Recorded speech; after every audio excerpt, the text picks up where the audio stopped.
Things just got worse and worse and worse as the night went on. Again, valiant effort down the stretch for the Bucks. Just too little, too late. Let's go down and let's see what Coach Fletch and the rest of the crew has to say. As always, go Bulls. So let's head into the locker room right now and see what the guys have to say about that one. Wow. Where do the Buccaneers go from here? What an incredible atmosphere. What a good win for the Tampa Bay Lightning. They snapped a 7-game winning streak. How we feeling, Bucs Nation? It's time to party, baby.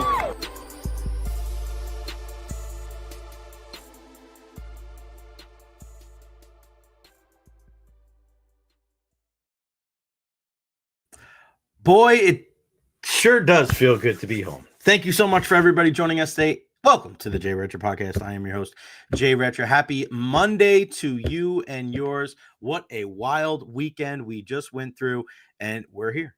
And we're here on the Mondays. Does anybody have a case of the Mondays? Because I sure as hell don't. I am jacked up for today's show, and thanking all of you out there for joining me. My guy Dolan, my guy David Terry, thank you so much. We'll get into all your comments, questions, and concerns here momentarily. Make sure you follow me on all social media platforms at Jay Recher. You see it right here. Facebook, YouTube, Twitter, Twitch, TikTok, everywhere there is social media. I am going to be. Like and subscribe on YouTube. That certainly helps as well. I got some more things in the works here coming up momentarily, but I couldn't do it all without you. What a show we have today. At 12:10, joining us, the head coach of our USF men's baseball. They don't have women's baseball. They have softball. USF's baseball team, Mitch is going to join us on the program. This guy doesn't do a ton of media, but we're very fortunate that he's going to be here on the program with us today to talk about the series opening weekend, the successful 2 of 3 that they beat Iowa. That was a really good start to the season there. Ian Beckles joins us for his weekly hit at 12:30 to talk about this Bullygate scandal. A couple years ago, Richie Incognito, Jonathan Martin, the guys over there at the with the Miami Dolphins, you remember that story. And now we're hearing stories that it was blown out of proportion, that he didn't feel like he was bullied. We'll ask our resident offensive lineman, Ian Beckles, and also some other NFL questions as well. 1 o'clock, our guy Mike Nabors is going to join us. He covers the Saints. He lives here in the Tampa Bay area. He is a college professor here for Florida Southern. He's got a new book out called Don't Quit, Pivot.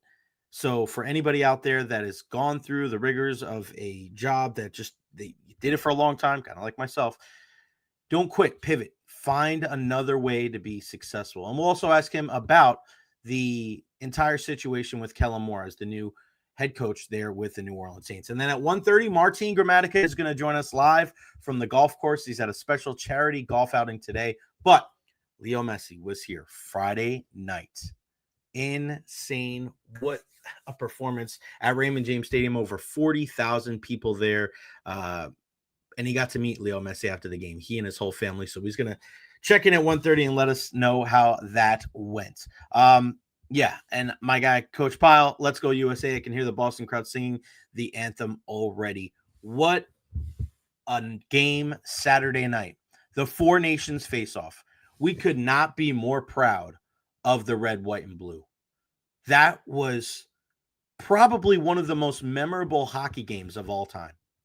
And it wasn't your favorite team in the Stanley Cup final.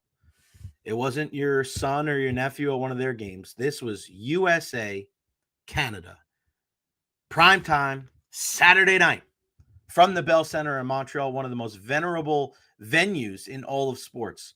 And Team USA came out on top. God, beaming with pride, the red, white, and blue. And it started with a bang. 3 fights in 9 seconds. I know there was a little confliction here in the Tampa Bay area. Brandon Hagel dropped the gloves with Tkachuk. And then, Brady Tkachuk drops the glove with Sam Bennett. That's pretty crazy, too, because Sam Bennett's teammates with his brother, Matthew Tkachuk, who dropped the gloves with Hagel. And then after the first whistle, JT Miller and Colton Perico throw the gloves. That was the most viral moment from the weekend. Just think about it, guys. When you go back and look at your social media from that night, look at how many people that aren't hockey fans that were tweeting about that game, that were commenting about that game. That is what you want to see when you're trying to grow a sport. And yeah, I know fights are one of those kind of low-hanging fruits, and it brings everybody in and everybody gets jacked up for it. But it wasn't just that it was the fights. It was the fact that it was this is a rivalry. This is the biggest rivalry in hockey. I put out a TikTok a couple weeks ago about how a night after the Canadian national anthem was booed in Nashville, it didn't get booed in Tampa. That thing is still going viral. It's pretty crazy. On my TikTok, it has over 120,000 views. And then you hear in Montreal on Saturday night at the Bell Center, clear as day, the Star Spangled Banner being booed. And I know it's a big topic of conversation, and we'll get into it, kind of as the week goes on, because I'd be surprised if these two teams didn't square off Thursday night in the championship game. And people are going to defend it like, oh, we're not booing the players. We're not booing the country. We're booing the president. Well, the president's not at the game. Okay. And when you boo one thing, it's not a kind of a pick and choose type of thing of who's going to be offended. When you are going to boo a moment that is supposed to be revered, you're booing a moment where people are honoring their country. I don't condone the U.S. doing it to the Canadian national anthem, and I sure as hell don't condone the Canadians to doing it during the Star Spangled Banner. But hey, to each their own. But it was a little bit of karma, being a bitch and butting you right in the ass that the U.S. was able to win that game 3-1. You'll love to see it as a fan of the red, white, and blue. And the reason why on Friday I didn't have a show is because I was flying up to New York. My buddy Matt, one of my best friends, turned 40. We had a surprise party for him on Saturday night, so I couldn't really let everybody know where I was at. So it was great to be able to be in the house with a bunch of my friends, a lot of guys that I grew up playing hockey and grew up playing baseball with, and we were watching that game. We were tuned in. We were locked in. There's just nothing like rivalries in sports, man. It's a cut above. And to be able to sit there and watch that game play out the way it did, it was 60 minutes of nonstop action. And I know there was a little bit of a internal conflict because you want Team USA to win, and then you look at the guy behind the bench there for Team Canada. It's John Cooper, who we've all grown to affectionately love here for bringing 2 cups to the Tampa Bay Lightning. And, of course, Brandon Hagel and Anthony Cirelli and Braden Point. You see the adjustment that was made there by Team Canada trying to put those guys together to put a little bit of a jolt into this offense. It can't just be your top guys. And a little bit later on, I want to get into something that we're hearing a lot of complaints from north of the border about the selection of Team Canada and why certain guys aren't on the team. And that's the reason why they're not performing to their level, and guys that are injured. And listen, that's just part of the game. You have to deal with that type of stuff. When you go into a contest, I don't care what sport it is, the umpire or the referee doesn't ask you, well, okay, are we going to take it easier on you? Is it going to be different because you have guys out? Nobody cares. It's the next man up mentality. I know it's one of the most overused cliches in sports, but that's just the way it goes. You don't get more or less goals because people feel bad for you, right? You don't get, people, oh yeah, we're going to take it easy on you because you have guys missing. Sorry. You could argue that Team USA's best defenseman is out in Quinn Hughes. I don't hear anybody complaining about that through 2 games. So the fact that we're talking about Alex Pietrangelo and Logan Thompson, all these guys that aren't in there, like, let's pump the brakes. This is the Canadian national sport here.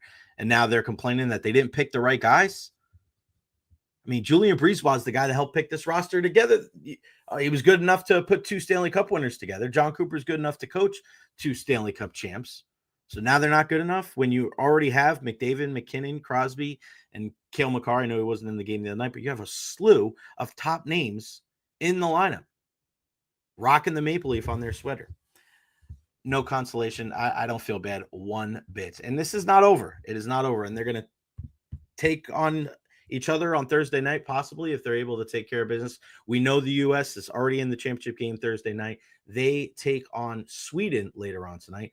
The Finns take on Canada at 1 o'clock today. That is going to be a good one.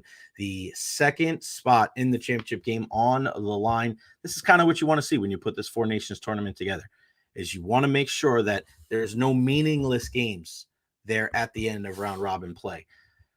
Don't know who's going to advance, but I do know that the red, white, and blue will be represented. Some lineup changes tonight. Connor Hellebuck out, Jake Ottinger in between the pipes. Matthew Tkachuk will not skate. Chris Kreider, New York Rangers' own Boston guy, will be in the lineup, and then Jake Sanderson on the blue line for Charlie McAvoy. A great weekend for sports in and around the Tampa Bay area, and let's keep the good convos and the good vibes going. We're going to bring in the head coach of our USF baseball team, Mitch Hannes. Coach, thanks so much for joining. I know you're a busy man. I appreciate your time today.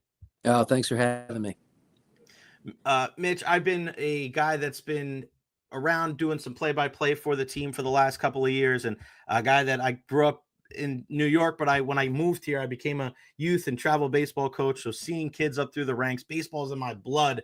I was just so thrilled and excited that you got the job with the green and gold. Just take us through kind of that process for people that are just kind of meeting you today of like what drew you. Hell of a job there at Indiana State, and now you're here. What drew you to this job? Well, I think ultimately, people draw you to a job. I think there are a lot of positives here, but I think at the end of the day, you sign on with people. And the two big components of that were Michael Kelly and Lalo Prado. I mean, those were the two guys that I spoke with about the job, and the guys that were interested in us coming down here from the Midwest, which isn't always the popular hire, but I think there was an appreciation for what we were able to do at Indiana State, and I think a lot of things lined up. For me personally, we had a really good run. Our last club, we still had some key pieces coming back, but we lost enough that if there was ever a time that I was going to make a move, it was probably after last season. Right. Yeah, and that's part of it. It's a relationship business, right? So I mean, you kind of look at that, and I'm with you, man. Michael Kelly he's the big draw, right? He's the guy that he's been through it. He's seen it, whether it was on the college football playoff landscape, and he's got such a great eye for what the right thing to do is. He's been on the forefront of the NIL thing too. I'm not telling you anything that you don't already know. How about this weekend? First game, Friday night, able to come away with a victory. I was watching it because I went up north for a birthday party, and I'm watching on ESPN Plus with my family, yelling at the top of my lungs, grand slam, like we're going crazy. It was great. What was it like to get your first win there for USF? Well, I think the biggest thing for our players is that we need to win games. It's really hard to build momentum just playing well. You got to play well and you got to win. And guys have to understand that really is the standard. You can play well against a lot of people, but when you lose, it's really hard to get momentum going. The thing that I was most pleased about, I think in year one, a lot of stuff comes back to mentality, how you fight, how you scrap, regardless of what's happening out there on the field. You still have to have a fight within you that just doesn't give in. And that's kind of how I felt Friday night. I felt like we hung around, we scrapped. I don't know that we were the better team Friday night, but the big home run, the big grand slam from Pruitt, and we found a way to hold on. And then Saturday, we were awful. Saturday, I thought we got punched in the nose, and it's hard to say it as a coach. I just felt like we quit. And Sunday, I was really pleased. We got out here Sunday morning because we moved the game up, and we had some words that our guys needed to hear, all truth. And I was really pleased with the way they responded Sunday. Coach, is that something that you can kind of foster as the year goes on? Is that, can you get a player that's not like that to turn into a player like that? Or is that your mindset when you're trying to put this team together of, hey, we can work on this part, this aspect of it, this talent, this skill, but that mindset of that never say die attitude, or, hey, if we get punched in the mouth, we got to punch you right back. How does that whole thing come together over the course of a season?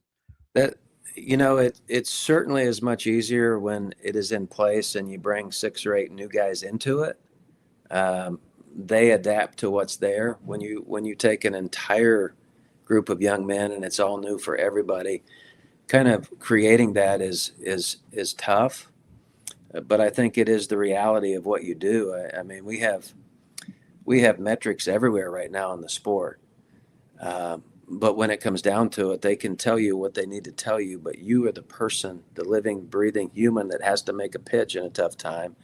You're the guy that steps to the plate, and you got to figure out a way to put the barrel on the ball in the toughest of times, because that guy on the mound, frankly, is really, really good, and you stand very little chance. So you better take your little chance and figure out what you have to do. And I think that's what we've lost in the game. There's still a fight to it, a scrap to it. And it comes down to the competition within the lines that separates people. And, I was a little nervous going into the weekend just because I didn't know how our guys, this is the first time being under the lights, going for real, and how young people are going to react and handle everything that comes to them.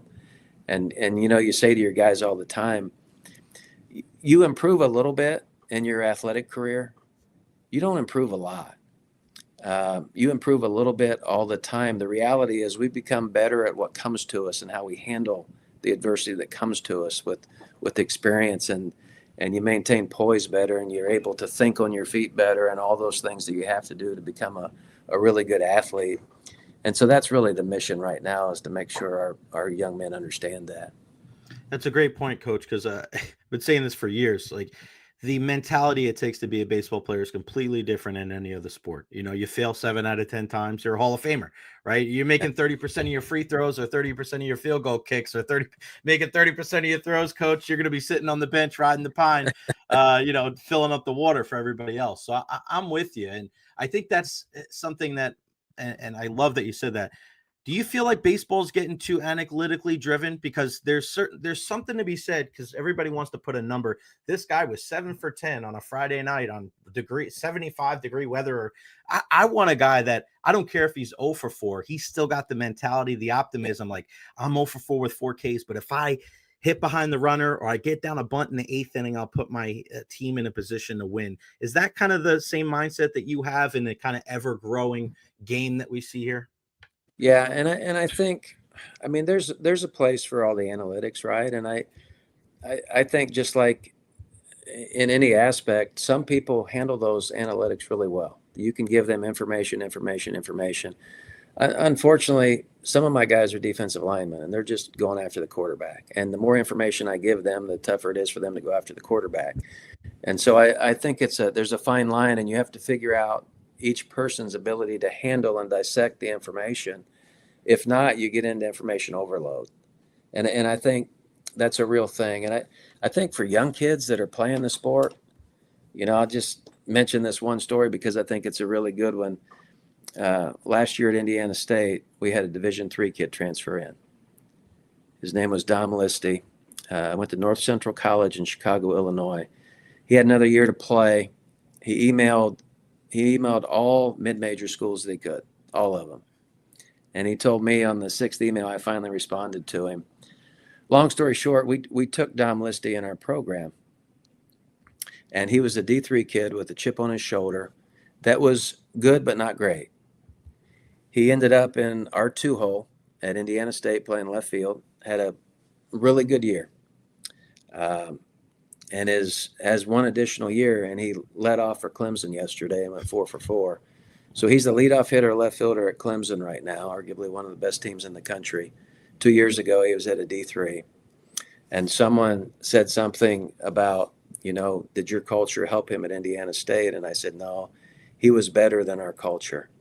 He came in better than our culture. And I think that fire that someone told him his entire career he wasn't good enough, he wasn't big enough, he wasn't fast enough, he couldn't do this. That fire in him has led him to great success. And I think regardless of all the analytics and regardless of everything we throw out there in the game today, we teach mechanics better than ever before. You got to have fire. You got to have something in your gut that brings you every day, and you got to have a will to fight every day. And if you don't have that, you're not going to survive high-level athletics. Yeah, it's a great point. And you got a big game coming up tomorrow against Florida State. It's going to be a great matchup because we have a lot of Florida State fans here in the Tampa Bay area. We have a lot of USF fans here in the Tampa Bay area. It's going to be packed tomorrow night at the Red. I'm excited. I'll be on the call for the radio side. A bunch of Tampa kids traveling down from Tallahassee. What are you going to be keeping a close eye on tomorrow when it comes to a matchup where, probably a lot of these kids have probably played against each other at other levels too? Sure. Well, I think just the game matchup, obviously Florida State has really good arms. They have a really good pitching staff, and they have a great offense. And, at some point we've got to be able to hit against a great pitching staff or control a really good offense. And I think that's really the matchup for us tomorrow, and making sure our guys understand that and go to work today. But again, at the end of the day, it's all about how you compete. And, I've said to our team earlier, a lot of coaches say, hey, you get in a big game, just don't change anything. Just do what you do. And I always tell my guys that's false. That's not reality. Reality is when you play a team that is ranked and a team that is probably roster-wise better than you got to step up. You got to play better than you think you can play. And that's the reality for us tomorrow. We get to see how many gears we have. Can we get to fourth gear? Can we get to fifth gear? And that's the great thing about scheduling. I talked about with our staff after the Iowa series. You can schedule whoever on that first weekend, but you got to schedule someone good enough to expose you. And I felt like Iowa exposed us in some areas, and we can go back to work and all the things you preach to guys, you can say, that's why we talk about that. That's why we talk about that. The reason we want depth on those cuts is to make sure the ball doesn't get somewhere on the infield and nobody's there and all that stuff that goes on with the fundamental aspect of the game. So tomorrow night, Florida State's going to expose us. They're a good team. That's what good teams do. You've got to be able to plug the hole really quickly, fix the problem quickly on the fly. And that's the other thing about the analytics and all that. They don't have that class to teach people to think on their feet and dance on their feet, which is the reality of this too. So it's going to be really good for us, regardless of what happens tomorrow. It's a great opportunity for us to get a top 10 team in here, and we're looking at it kind of that way as opposed to everything that can go wrong. I hear that. Coach, before I let you go, any players jump out at you that maybe made the biggest improvements from the fall till now? And just some guys that maybe like even this weekend we should be keeping an eye on going forward as far as their development? I think there are some guys that didn't play as well this weekend as I think you're going to see them play moving forward. I just felt like we used to be on the road up north about 16, 18 games. Right. And every time you came back to the home opener, it's like you didn't know your team because everybody wanted to hit a 5-run homer. And I just felt like that this weekend. I felt like our hitters tried to do too much most of the weekend. I felt like a couple of our arms tried to do too much. So I'm not going to single anybody out. I'm just going to say that I think some of the guys you watch this weekend, you're going to see them play a lot better as they get their feet under them moving forward. Coach, is it easier to pull a guy back than to try to push him? Because I've kind of noticed the difference, because you have some kids that are a little bit more reserved. You're trying to pull the fire out of them, and then there's other kids that are running around like maniacs, and you're like, all right, just gotta temper it down a little bit. Is it easier or harder to do that, or is it kind of a case by case basis? It's not easy to move them any direction. That stuff's internal, and it's you just try to get them to understand if it's working. If it's a negative for them as opposed to a positive, but you can't move them. We forget they're kids too. You know what I mean? They're kids. We forget about that kind of thing. Coach Mitch Hannes, USF head baseball coach. Coach, this has been an honor and a pleasure. Thank you so much. Looking forward to meeting you in person tomorrow at the game. Best of luck, not just tomorrow, but the entire season, man. Thank you so much for your time. I appreciate it, Jay. Thank you very much. You got it. Thank you. Man, what a great conversation. The type of stuff that Coach Mitch was just talking about right there, about approaching the game and the mindset and that dog mentality, that's the kind of stuff I grew up on, right? I coached. I don't know if anybody knows this. Well, not anybody, but I'm sure people do know this, knowing my background. But I was a coach down here before I ever got into radio. So I was coaching from 3 to 25, any age at a baseball facility. Coached travel ball. I coached high school ball. I did camps for people of all ages, baseball, softball, and just that drive, that mentality. I love that. This is where it is right here in baseball. Baseball's completely different than every other sport. Completely different. It's just not the same. I love that. I'm so excited to be able to see what this USF team is made of. And there's a reality of the situation sometimes when you're talking about sports where I think people sometimes are they're too scared. They're too chicken shit, to be honest, with playing teams of different calibers, right? There's a reality to the situation. And I think sometimes you lie to yourself and your team sees right through it. When you're playing a team that is at the bottom of your conference, and then you're playing a team that's top 10 in the country, I'm sorry, it's not the same. The juices aren't flowing in the exact same way. You could say all you want that it's just another game. And I think a lot of times people say that just so the media can not take a narrative and run with it.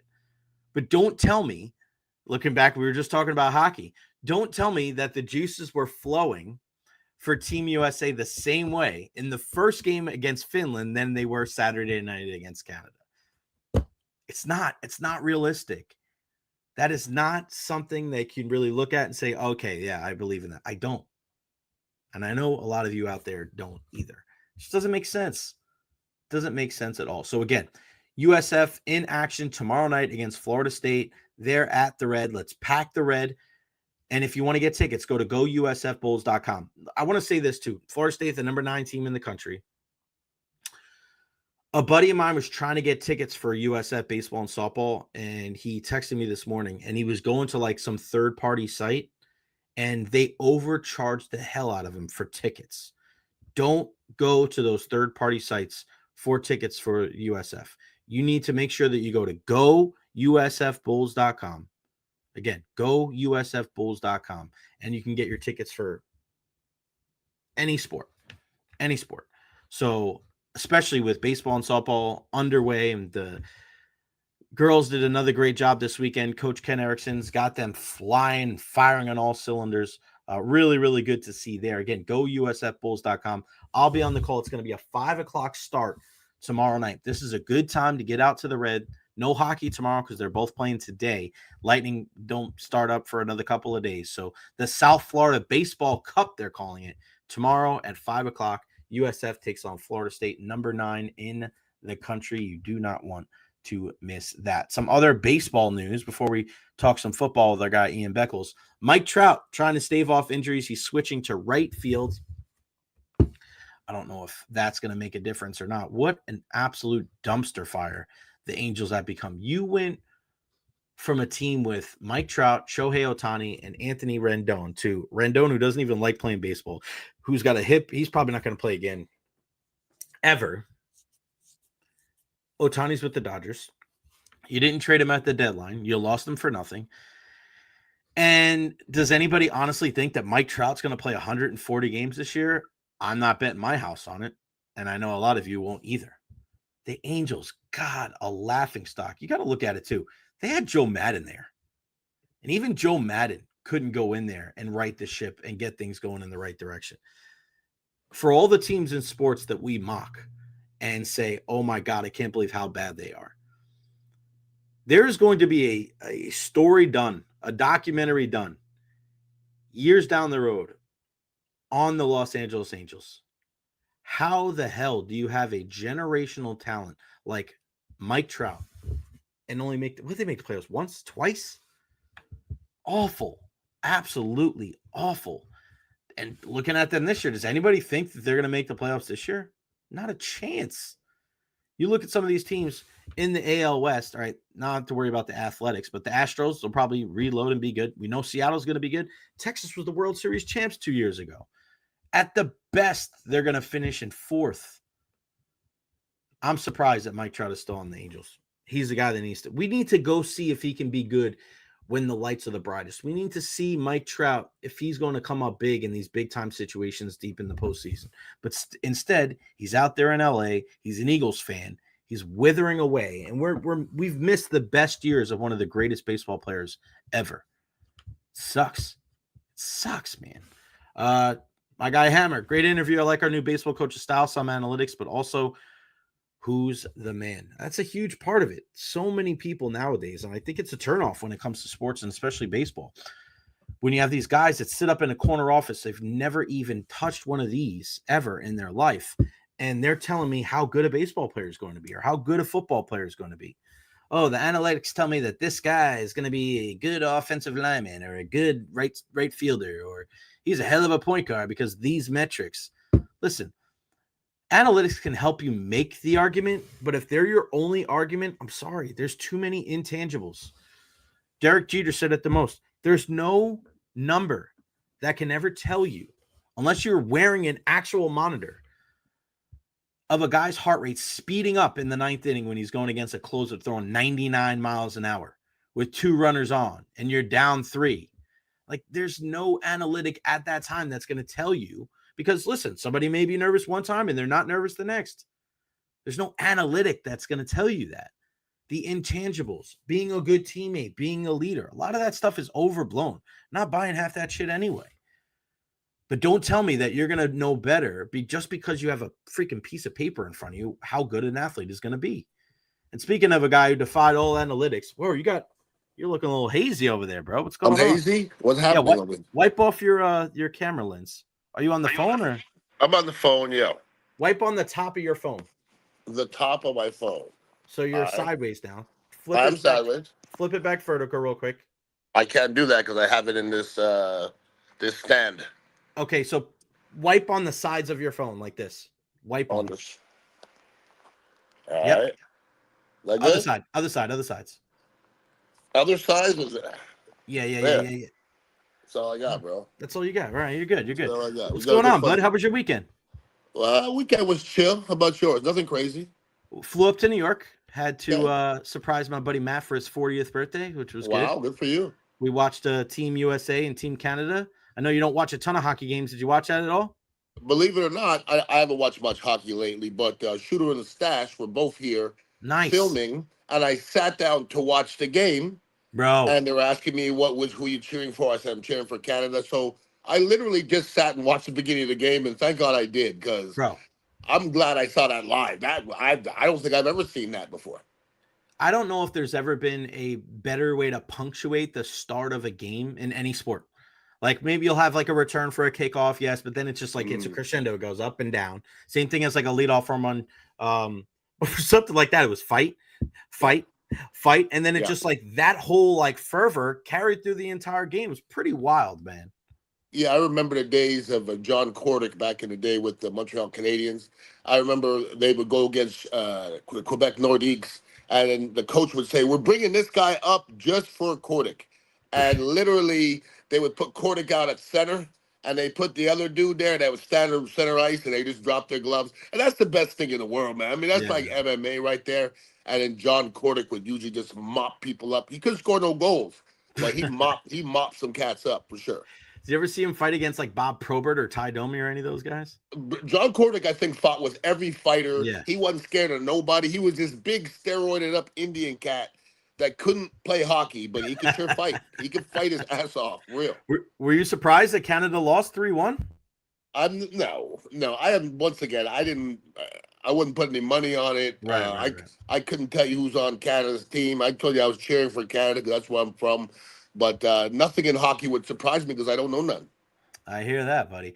I sent you the story today, one of the big stories in the NFL, which years ago, this was like it painted Richie Incognito in the worst light. They called him a bully. Jonathan Martin out of the game. You know, they got traded to the Niners, and then soon thereafter out of the game. And now the story comes out that it was exaggerated and that Jonathan Martin didn't get bullied. And I'm just like, wow, this is the greatest story to talk to Ian about, because it's about a couple of offensive linemen busting each other's balls. And now this guy, Jonathan Martin's coming out and going, I wouldn't say it was bullying. Well, it's easy for you to say that now when you're saying like, oh, I spent 10 years trying to, like, Richie Incognito's definitely got some screws loose, right? Like, we know that for a fact. This doesn't absolve that. Didn't he go into like his dad? Remember that he went to like a funeral home with his dad or some weird shit like that. But still, Ian, something like this painted him and some of the other offensive linemen in a bad light, but it doesn't seem like there was anything going on there that is much different than any other NFL locker room. First of all, I don't know Richie Incognito. If you say he has a screw loose, I would tell you, boy, I'd like sometimes a whole team full of screwed loose type cats, because sometimes we're the best football players, okay? So as far as when it happened with Richie Incognito, I was on the air at that time, and I wish I can go back to the film or the tape. I was like, bullied in an NFL locker room? No way. Because I'm telling you, Jay, you've been around me for long enough. Mm-hmm. If somebody looks at me and says, you're going to do this, this, and other, you can say that if you want, but one of us is going to have to go, okay? Because the whole bullying thing and the whole bullying is new into America. Like, now you can't cyberbully. I think bullying's part of life. I had guys try to bully me in my rookie year, and I sat them down and I said, well, guys, I know I'm a rookie, but this is how it's going to go. You will not talk to me that way. I'm not that dude. So to hear of an offensive lineman getting bullied by another offensive lineman, dot his eye. If he's doing something you don't like, dot his I in front of everybody and let everybody know you can't be talked to that way. But an offensive lineman getting bullied to me is just not a thing. I didn't think it was a thing then, and I don't think it's a thing now. Yeah, it's pretty wild that it came out. And now there's going to be, and I know Jonathan Martin's dad played some like voicemail, and he called him a half. The lawyer, his dad, who's a lawyer. Yeah, well, his dad played him some. Listen, just because Richie Incognito, you can point to all these other things, right, and say that he's not the greatest upstanding citizen. He didn't like his son, whatever. But the fact is that everybody painted this narrative, ESPN leading the way, that there was this big bullying scandal. They're the people that put the NFL send out a person to go through this entire thing, an investigator. Like, they made this out to be like this was like the craziest thing of all time. And now you have the quote unquote victim saying it wasn't a big deal. It's just a lot to do about nothing. Well, first of all, Jay, don't be shocked. You can't be shocked. I know you're not, because Right. I like to go back to I think it's a few good men with Jack Nicholson. You can't handle the truth. Listen, if investigators that have know nothing about football investigate, they're going to find bullying. There's going to find bullying. But that doesn't mean somebody should walk away from the game because somebody bullied them. That's the most foreign thing I've ever heard in my life. One of my teammates is bullying me, so I'm leaving the locker room. I don't even know what I can't. It's hard for me to even say. So, when they go investigate that, Jay, they're going to find a bunch of stuff they don't want to see. A locker room is not the same as a locker room at like the Daily Planet, okay? There's different types of people in an NFL locker room, and if you can't handle the truth, don't put your nose in there. Yeah, I look back at this situation and I go, are they going to post any like retractions? Are they going to post any apologies? No, nobody's going to do that. Like, the NFL doesn't care. And that's why a lot of people, when they talk about like these athletes and all these different things, it's like, at the end of the day, it's all about money, right? They felt pressure about this whole situation. They sent an investigator, they got the dirt, and then boom, they felt like they won. But did they really invest in mental health? Did they really try to get to the bottom of it? Because Richie Incognito went back to play after he was suspended, and he did pretty good. It's just kind of crazy, this whole situation. Beck, you know as well as I do, NFL stands for not for long, and they know that because it's all about the almighty dollar for them. They don't really care about your health. But when that Jonathan, I think Jonathan is his name, Jonathan Martin, Jonathan Martin, when he stepped away, this is what I said: he can't play. It's an excuse because he can't play.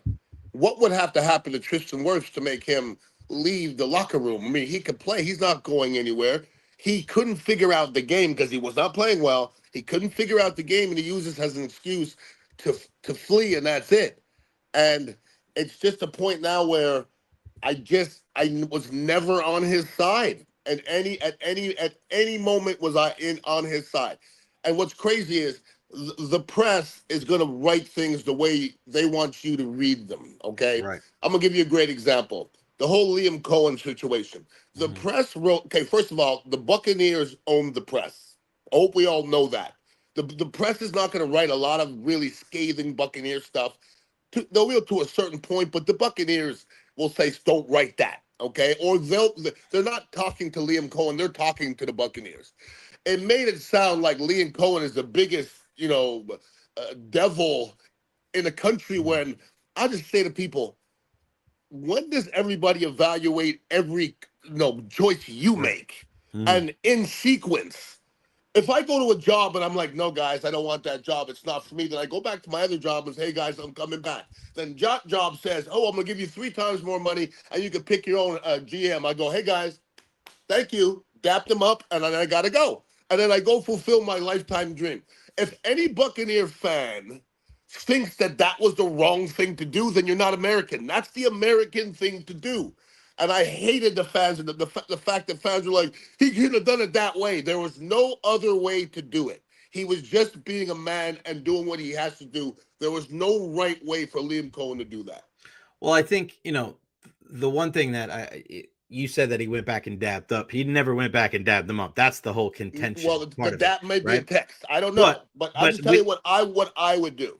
What you would do, but that's not what he did. But I'm on your side for what you started in the beginning there. Listen, we may not have liked the way he went about it by not going back and dabbing him up, but does this mean that the guy's Satan? Does this mean he's like a terrible human being? No, he's like, not. No, man. He made a No. business decision, and the business decision, even though if he probably didn't do it on the up and up, like you got to put yourself in his position. But what does the up and up mean? Make more money? Like that's the part that. No, I just think you go back. There's no other, occupation where people sit there and they go, "Why did you take it like this?" I mean, nobody. Like, I'm sure actors have to screw people over, and but we never have a chance to comment it. It just seems like athletes and coaches always catch. Well, you're a bad person. No, man, he's just making a decision. And up in negotiation, I don't really even think exists. Well, I think you do look at certain coaches and certain players where if the team tells them, hey, give us first right to refusal to give you the money that you're going to get from somebody else. What, do they owe it to them, though? No, I don't think it's not about owing, but it's about communication, right? It's about communication, right? If you are one of those guys where if they know, listen, initially, it'd be one thing if the Bucks didn't give him permission at all, right? They gave him permission. They knew this is what he wanted to do, but they said, hey, we just want to cut this off here. Just don't take another interview. I'm pretty sure if Jason Light and the Buccaneers, they're not those type of people that are like, oh no, screw you, we're not going to let you. There's proof of concept that they already gave him an opportunity to do so. If he would have went back and said, hey, I know you told me not to go back and interview again, but the entire thing changed. They changed the GM. They're going to give me more money. I'm pretty sure Jason Light and the rest of those guys would be like, hey man, we don't want to see you go, but you got to do what you got to do. The fact that they didn't even give Jason Light an opportunity to do that, do you think they would have just said, screw you, we're not going to allow you back? Like that, it's proof of concept, right? We haven't seen Jason Light do that before. So why would we assume that he would do that to Liam Cohen, knowing that that's where he wants to be anyway? So why not be upfront with the guy? I don't think Liam Cohen did anything wrong. I don't think Jason Light did anything wrong. I really don't. Like, when it's not, to me, this is not a story. It's not a story. Because if we didn't hear about the particulars, it would just be Liam Cohen leaving. So a lot of times we don't hear these stories when, like for myself, okay, there was a time where I could have went to San Diego and played for the Chargers the year they went to the Super Bowl. I thought I was being loyal by staying here. That's what in my mind, I'm being loyal staying here. They owe me. Do you think they owed me? You think they paid me back, though? That's the thing, though. Everybody wants to say that Liam Cohen fled and he wasn't this, he wasn't that. But you can't stick around like Byron Leftwich. What are the Buccaneers doing for Byron Leftwich now? I don't know if he has a job. Right. So, man, go get your money, bro. Straight up. I want to ask you about a comment that I heard from Emmanuel Acho from Fox Sports. He was saying that with one Philadelphia Eagles-like offseason, the Dallas Cowboys will be in the Super Bowl. Agree or disagree? I knew you would laugh before you had a comment. That's the best part. If you would ask me what is Ian's going to respond, I would say, well, first he's going to laugh, and then after he's going to tell you you're batshit crazy. Well, listen, I like Acho. First of all, very intelligent young man. I like most of the things he said. He got because he sits next to. He got to bang Joy Taylor. So me and Acho is good. Okay. When you watch the Dallas Cowboys, do you see winning attitude? Because sometimes winning is an attitude as well. It's not just talent. It's a winning attitude. When I watch the Dallas Cowboys, every time I watch them, they look completely different. They don't really fall back on anything. They got a couple of good players here and there. You think that crappy-ass team is going to be a couple of free agent signings away from anything? You don't usually go from 6-11 to Super Bowl champions. It doesn't normally go that way.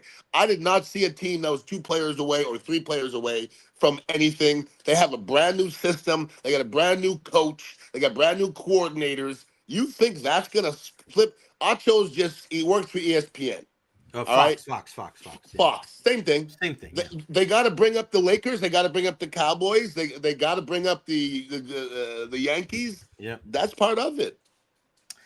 It certainly is. And what also is part of it, when you look at some of these stories that we're seeing now, unfortunately, is this Justin Tucker situation. 7 more people added on to this misconduct, and he's now going to be linked. Increases the total 16 therapists from 8 spas to make allegations of inappropriate behavior. by Justin Tucker. And whether he likes it or not, Ian, he's going to be forever linked to a guy like Deshaun Watson, who obviously went through his own thing. And now God knows what his career is. Justin Tucker's is a little situation, a different situation, because he is probably a first ballot or second ballot Hall of Famer. Deshaun Watson never really, he was on his way, but never achieved that peak. Yeah. But man, Justin Tucker, I just don't see more and more people out in this situation. I just don't see how it's going to end well for him. I hate to comment on this from this far away. Okay. Right. You know very well. Okay. I don't know. I don't want to talk about these ladies. I don't know who they are. I don't know. Mm-hmm. But we all know it's a very distinct possibility that those ladies did that on purpose. They knew what they were doing. Okay. It's a possibility. We know that happens, right? Yeah. So it's a possibility that the athletes are just going to get the little rub and tug and taking care of their business. And then afterwards, when one person complains, then everybody says, oh, whoa, you're allowed to complain about that? And I might get millions of dollars. For me, there's certain situations like a Bill Cosby when you have a whole room full of people that you drugged up or something like that. But to me, Justin Tucker and Deshaun Watson is the exact same thing. Now, watch this. I thought Mike Tyson and Kobe Bryant was the same thing. But we have to watch when we look at somebody and we say that person is this, that person is that, because Justin Tucker and Deshaun Watson did the same exact thing. So did Mike Tyson and Kobe Bryant. But people looked at Mike different than they looked at Kobe. So to me, I want everybody to look at Deshaun the same you're looking at Justin Tucker, because to me, I don't know if they did anything wrong, but there was something definitely gray about what they were doing. Our guy Tristan Wirfs was on the Pivot podcast. I know you keep an eye on that every once in a while. Ryan Clark, Fred Taylor, and Channing Crowder. And, he was talking about Robert Hainsey. And we know that Big Bob Hainsey is a guy that, solid, did what he could filling in for Ryan Jensen, but probably not going to be back next year. And Tristan Wirfs spoke about like how he's his best friend and they grew up together kind of thing. Just speak about how the relationships are there on the offensive line, because it just seems like with the Buccaneers, maybe more than other groups, there's just a special bond between these guys that usually don't get the accolades, right? The offensive line is an often forgotten group and a group that when you don't hear their names, it's usually that means they're doing a good job. But even though a guy like that is, not a starter and he's not part of the team's future, there's still a role for guys like that, isn't it? At the end of the day, you have to be able to play, okay? Because I'm just talking about the personal side. Like you grow close to these guys, and you as far as like the team needing him or wanting him, you got to be able to play. But I mean, I'm sure you were friends with guys in the offensive line, maybe that weren't starters and maybe that went to other places, but it doesn't change how you feel about these guys, doesn't it? No. Listen, Tony Mayberry was here on Sunday. Tony comes by at least once a week. Tony, I don't know if Tony and I have ever even shook hands. It's a weird, you know what I'm saying? Like you just get right into it. We were both drafted in 1990. He was a fourth rounder. I was a fifth rounder. We were like 4 picks apart. He was number 61. I was number 62. Our lockers were beside each other. We played next to each other. We roomed with each other. So we were always, I think he was the best man at my wedding and vice versa. So that's my boy. He'll be my boy forever. Steve Everett, I've talked about Steve Everett. Steve Everett was in town last week. We went to see Kerry King over there at Janice Live. So, the brotherhoods that you develop on the offensive line, it's different, dude. It's different because, like, I don't like to use war analogies, although there's a lot of similarities, but you feel like you've gone to war with these cats. And when you've done that, like Tony Mayberry for myself, every story I tell, Tony was right there. I can't think of one story that I have that Tony wasn't next to me in one way or another. So I could tell all these crazy stories and ask Tony. He go, yeah, that's the way it happened. He doesn't really remember a lot of stuff. I'm the big rememberer. So any questions comes to me usually. He's the rememberer. Aaron Rodgers, the Jets say, peace out, deuces, we're moving on. Does he play for another team next year, you think? Aaron Glenn, that's my people. Okay. I was with him with the Jets. I like him. I like him a lot as a person. If I was the coach, that's the first thing I would do. To me, it's not about the way you spin the ball. It's about the way you lead. I would rather have Baker Mayfield. I'd rather have Brad Johnson. I'd rather have somebody who leads than Aaron Rodgers. I've never seen anybody follow Aaron Rodgers at any time. Doesn't mean he can't throw that ball. but I don't find him to be a leader. And does he find another team? I'd be shocked if he does. I just don't think anybody wants that anymore. I would put him in the same category of like a John Gruden. Is John Gruden because you know his X's and O's? Yes. But you have to deal with some stuff. And I think Aaron Rodgers is the same way. Can he still spin it? Yes. But you can't really tell him nothing, and that doesn't really work out. Isn't it crazy how we see this in pro sports, how once a guy's physical deteriorates, people put up a lot less of their shit, right? Isn't that crazy? Like you come off of it a little bit and all of a sudden it's like, well, is it really worth dealing with that? Is the juice really worth the squeeze? Because I think we're seeing that with Aaron Rodgers. Well, I don't know if it's that different in real life because, we're in the radio business, Jay, or we were. And, if they're a salesperson, I remember there used to be a sales guy in the building. He was an asshole, but he was also the best salesperson out there. Right. So you got to kind of deal with the a-hole because he brings in money. Now let him stop bringing in money. The a-hole has to go. So I don't know if regular life is any different in the sports. You got that right, buddy. All right. Ian Beckles. Check him out on social media at Ian Beckles. Beckles and Recher every Wednesday around 3:15, 3:30. We're going to talk about some crazy stuff like we do always. Ian's going to try to blow smoke in my face. I'm coming up with like a shield this time because I do have lightning on. I have lightning on Wednesday night. So I'm ready for you. There we go. Thanks, pal. At Ian Beckles, make sure you check out the Dignitary Tea in Kava House, 4817 Southwest Shore Boulevard. Beck, I appreciate you, brother. Have a great rest of your week. I'll see you on Wednesday. One love, kid. One love, the one and only Ian Beckles. Really the best guy to ask when it comes to the Richie Incognito situation. You're never really surprised by anything anymore when it comes to sports, right? But just be careful when everybody tries to jump on the bandwagon of a guy. I hate this guy. I can't believe he did this, because there's always another side to the story. Again, Richie Incognito doesn't excuse some of the other decisions that he's made in his life, but my goodness. This whole situation now with Jonathan Martin going, yeah, I don't know if I really classified as bullying. Okay. You had a freaking investigator. Oh, man. All right, Canada, and check out these lines. Team Canada taking on Finland in the game at 1 o'clock. About 8 minutes is when it starts. We know it'll be another 10 minutes after that, playing up there in Boston. We'll see if they boo the national anthem. Canada lines in warm-up. Braden Point up to the first line with Connor McDavid and Mark Stone. John Cooper going with, this is not surprising at all. McKinnon, Reinhart, and Crosby on line 2.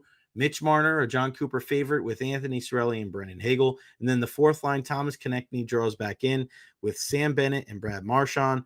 Travis Sanheim and Drew Doughty on the second pair, Josh Marcy and Colton Parayko. And then Cale Makar back in the lineup, playing with his teammate there in Colorado, Devon Toews. So we'll see if Canada can win in regulation and take care of business against the USA on Thursday night.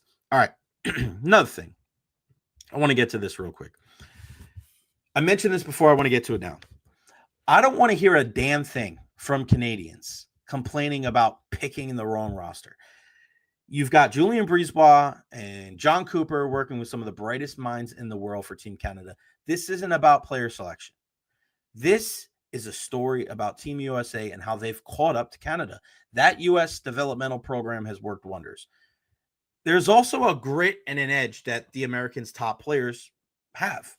I mean, it says a lot. Nobody's talking about this, but it says a lot that the Kachucks, Matthew and Brady, were the ones scrapping up there with 2 bottom 6 forwards from Canada.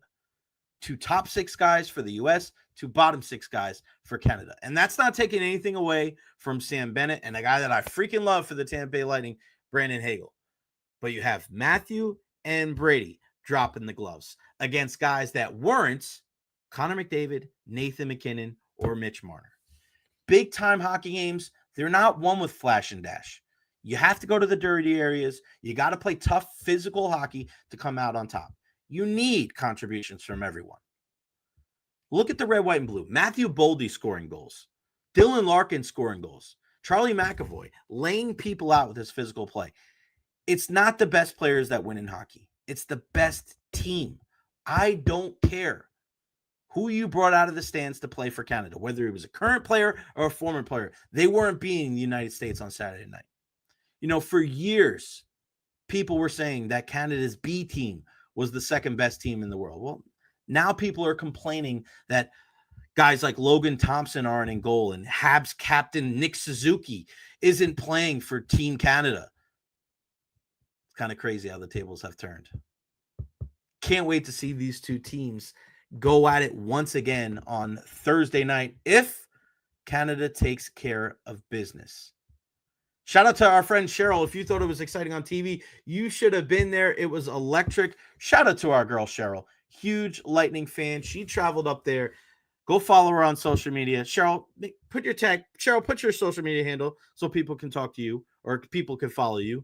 Because Cheryl, she's playing pianos like all over the country. She flew up to Canada, Florida girl, up there in the snow, supporting Team USA, which was pretty badass. And I don't know if you guys saw this, but after the end of the game the other night, Chris Krenn, you guys remember Krenner, who was the beat writer for the Tampa Bay Lightning, and also now he's one of their head PR guys. He was on TV after the US beat Canada with a big USA flag. Krenner actually used to be a part of USA Hockey. So now that he's got the gig with the Lightning, for him to be able to go to the games, like it's great. Be able to see him on air, on TV, hair boy, as they called him. Yep. The Canadians were hating, calling him hair boy, but Chris Krenn got the last laugh. Again, okay, there's Cheryl. Cheryl.Newcomb. Go check her out on all social media platforms. Cheryl, thank you so much. Such a big supporter and a huge Lightning fan. Go check out her travels because she is just so incredible. And yeah, to be able to see from a firsthand perspective what that game was like Saturday night, I don't know if you can necessarily compare it to much. I really don't. Because something that has that type of feel to it, right? I just said it with Ian. To start a game with a bang like that, it's almost like the year that who was it? The Bears? No, it was the Ohio State. Ted Ginn ran a touchdown back against the Gators in the national championship game. And then Devin Hester did the same thing in the Super Bowl against the Colts. Ironically enough, both those teams lost. Derek Jeter hit a home run against Bobby Jones in the World Series back in 2000. When you look at that, as David Terry says right here, best damn game I've ever seen. I can't disagree with you, man, because it was 60 straight minutes of just back and forth. And as Ryan says, Matthews asked Hagel to go, and Hagel couldn't say no. Yeah, and then Brady and Sam Bennett throw it on the gloves, and then JT Miller and Colton Parayko throw it on the gloves. That's what it's all about. That is what it's all about. And people coming on the bandwagon talking about hockey. Oh, man, is this the greatest sport? I've been telling you that for a long time. I love all the other sports. I feel like I'm well-versed in a lot of the sports, but there is no peak. There's no top of the mountain quite like hockey because it's the ultimate combination of speed and skill and strength and toughness. And where other sports, there could be a lull in the action because, listen, we know how baseball is. It starts with a one-on-one confrontation between the pitcher and the batter. Basketball, I think, is wearing thin on some people, the way that they have portrayed their product to the public. And I'm going to get into that after we talk to our guy, Mike Nabors, here momentarily. And then football, as great as football is, it's a play and then stop, and then a play and then stop. Hockey, you could go 9 straight minutes and just back and forth hits, shots, save, hit the post, unbelievable passes. Like there is just an incessant nature to hockey where it just never stops. And then when you have the high-end talent, like you saw on Saturday night with Connor McDavid scoring the goals, Tampa Bay Lightning own Jake Gensel scoring a couple of goals, and then you see the Tkachuk brothers and JT Miller throwing down with Sam Bennett, Brandon Hagel, and Colton Parayko. You can't beat that. You cannot beat that. There is no other comparison in sports to what we just saw there. And you know what they do? They fight, they go to the box, they serve their 5 minutes, and then they get back out there. They don't get suspended. They don't get ejected. And for all those people that think they should get rid of fighting because it shouldn't be a part of the game, go back and watch the first 9 seconds. Go look at social media and look how everybody was enthralled with the beginning of that contest. It wasn't the fact that it was just the fight. It was what the fight meant. They knew that this was a battle. And this goes far and beyond what's going on the ice. People booing the national anthems. the tariffs and everything. Like, I don't want to go down that rabbit hole, and I know a lot of you don't either. But that's the reality of the situation. Go look at social media. Go look at these people that are okay with the booing of the national anthem of the United States because of what is going on diplomatically between our two countries. That thing seeps into sports whether people like it or not. There's not many people I like to talk to more than our next guest. Let's bring him in right now. It's our pal, Mike Nabors. Don't quit, pivot. We've had him on multiple times throughout the years when I was at iHeart and here talking about the Saints and Bucks and just all things sports. What's going on, brother? How are you? The hardest working man in Tampa Bay sports. I'm really enjoying what you're doing and rooting for you, my friend. I'm great. How are you? Thank you, pal. I'm doing wonderful. We'll get to your book here momentarily. Did you get a chance to watch any of that hockey game on Saturday night? I read about it. I did not, but but you read about it. Yes, I did read about it. That's you know the what? thing. This all-star dynamic, and I know that's a little separate, but it's something I guess you could talk about on your podcast. But it's amazing how a lot of these leagues can't figure it out right now. Mm-hmm. And that's what the hockey has done by doing this Four Nations face-off and going, oh, yeah, you want people to care? This is what we're going to do. And we'll see what the NBA does to try to make an adjustment there, because it was just another like weekend of, just so many other things you can do. If they don't care, why the heck should we care? That's the end all be all. Our time is so precious. Our money, very valuable. Mike, let's start off talking a little New Orleans Saints. I want to ask you about Kellen Moore. He leaves the Philadelphia Eagles, the Super Bowl champions, as their offensive coordinator, finally getting the job as a head coach. We were wondering what it was going to take for him to be an HC in the league, and now he's there in New Orleans. How do you think that whole thing's going to work out? I think Saints fans were a little nervous when the Eagles won the Super Bowl, Jay, and Nick Sirianni gets up there and says, Kellen, let's run it back one more time. Mm-hmm. Saints fans have waited long enough to get a head coach. I mean, the last team to hire a head coach, Kellen Moore, I think they're excited about him. On the surface, obviously, these offensive coordinators are hit or miss. You hope Kyle Shanahan is, more down that path for the New Orleans Saints. But, if you look at it, I tend to think Mickey Loomis is overrated in New Orleans. He gets too much credit. Sean Payton is really the force behind the turnaround of that franchise. But Mickey Loomis did hire Sean Payton. And remember, when Sean Payton was hired in New Orleans, Jay, he was 39 years old. He had been fired by the Giants. The Cowboys gave him a second life. And if you look at Kellen Moore, really a similar resume. I mean, he's a guy that was fired by the Cowboys, ironically enough, is only 36, but is known around the league. And just ask the Eagles, the Super Bowl champs, he has been able to adapt. I mean, he goes to the Chargers and then the Eagles. So I think that there's optimism in New Orleans. There's a lot of things going on in the background. But in terms of their coach, it was crazy because the Eagles, of course, won the Super Bowl in New Orleans, and the Saints hadn't hired a coach. They were hoping Kellen Moore would be the guy, but I think they're relieved it's official now. What do they have to do to get out from this cap hell, man? Because you look at some of the salary cap issues, and you hear a lot around the National Football League of, well, at least we're not what the Saints are, at least we're not doing what the Saints are doing. But I mean, my goodness, how are they getting? What players should we be keeping an eye on that they possibly will be moving on from? I think anything's on the table right now. Right. I mean, you look at Taysom Hill, looks like he's not going to be back, and Sean Payton is just hoping that's the case. I mean, he's 35. A lot of people feel like Taysom Hill's a little younger. And frankly, speaking of maybe ex-Saints, Jameis Winston, I think a lot of people think he's older because he's been in the spotlight for so long, and we can get to him in a second. But it looks like Taysom Hill's days are numbered, and if they can maneuver that, they'll save $10 million in terms of cap space. I don't know about Derek Carr. I mean, if Derek Carr stays, I think it maybe will be for 1 year. Maybe they'll draft somebody. Spencer Rattler, I'm not sure how Kellen Moore feels about him. I mean, he did some good things at the end of last season, but he didn't win a game. And really, that's not his fault because of all the injuries. But when you talk about the salary cap and you look at players who are safe, Chris Olave, Alvin Kamara, besides that, I think anything is possible because they don't want to say the word rebuild, but at some point they have to because these cap numbers are just crazy in New Orleans. It's like that credit card we both had in our younger years that we just thought, we can slowly pay it off. Well, the interest rates are due in the Who Dat Nation right now, and they got to restructure.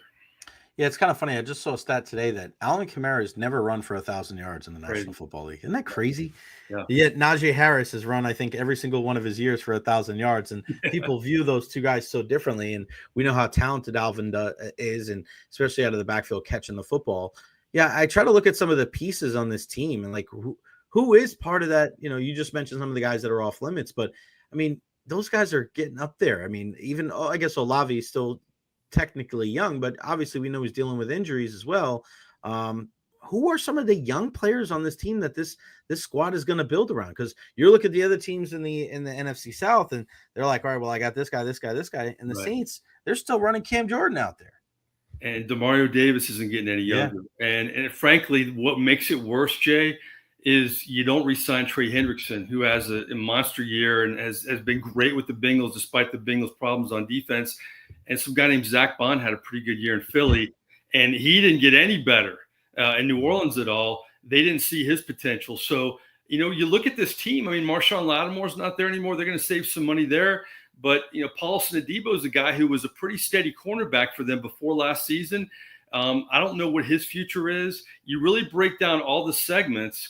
There's a lot of veterans there. There's a lot of aging players on both sides of the football. And back to Kamara, yeah, it is amazing he hasn't had 1,000 yards. It's really like Sean Payton's offense for so many years, though. The receivers, like the running backs, would share the load. He had to share it with Mark Ingram, and then he battled injuries and you know, a lot of things on this offense that haven't been consistent over the years. But that's a great point. That's to me why, you know, since Sean Payton has left town, now Jeff Ireland, he's behind the scenes in the front office for the New Orleans Saints, and of course used to be in the Miami Dolphins front office. He gets a lot of credit for that 2017 draft class. And think about that. You had Marshawn Lattimore, you had Marcus Williams, who was a great player. You had Ryan Ramczyk, who was an all-pro right tackle. You also had Kamara and Trey Hendrickson and Alex Anzalone. I mean, that's one of the best draft classes in the history of the NFL. But the problem, Jay, is they haven't drafted nearly close to that since. And that was 2017. That's approaching 10 years ago. So they haven't drafted well. They've moved up in the draft and made mistakes. They've let go of guys they should have kept, and they haven't signed big free agents. There's not a lot in that roster when you're Kellen Moore and you look at it that you really get excited about. So there really are, and they. Do you think that's part of the reality of the situation, Mike?